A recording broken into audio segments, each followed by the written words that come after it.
Na-try na ba ninyo guys na kailangan ka lang sa isa ka tao kay tungod kay naa siya kailangan si mo ha? Dili man kaniya love.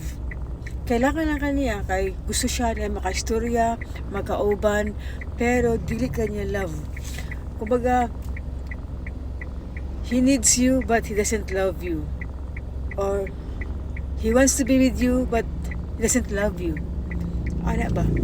Kaya naman yung ibang mga tao na ginagamit lang ka para nala sila makauban or nasa sila makaistorya pero di ka nila love.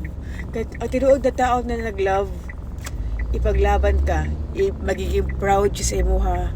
Kasi usa para imo mga pagbuhat nila o tanan imo ang mga effort na ginahatag siya, ma-appreciate niya. Pero pag ang tao dili ka balo mo appreciate og ginababa niya imong self-confident, lahi na na siya na istorya. Kay ang tao ang tinuod na nag-love dapat ginaangat ka or proud siya sa imo ha. Dili kay gina-look down ka niya or iya kang ingnan na dili siya proud sa imo ha. Kay magmahay siya kay ngano nakaila ka niya dapat. Pero pag nasa tuyo si Muha, ikaw dayon ang madadala niya adto, ikaw dayon ang madadala niya istorya o matawagan o makauban. Pero pagdating sa iya sarili, dili niya ma-appreciate unsa pud imong mga nabuhat sa iya ha. Mao na guys ang mga tao na selfish pud ang ilang ginaon na ilang sarili. Kaya naman may mga tao na abi nila nabuhat na nila tanang gusto nila o abi nila nabuhat na nila tanan ang dapat buhaton para mapahappy ka. Abi nila sa ilang side, pero sila kabalo sa imong side unsa imong mga gusto, unsa imong needs, unsa imong wants. Pero sa side nila feel nila perfect na kay sila kay natag na tanang effort, time, love. Pero napay mga kulang na dili niya kayang iidawat siya sarili kay di siya gusto na ihatag sa imo ha. Like kagaya ng ubang lalaki din na di ka ba lumo-support financially. Ubang lalaki din na minyo so dili nila matag sa imo ang kasal na gusto nila, gusto nimo. O na ubang lalaki din na ni mga anak. Di ba? O dili pa ka na magkipagkompetensya sa iyang mga ex o sa iyang mga anak. Kay kabalo man ta. Walay makadaog ana.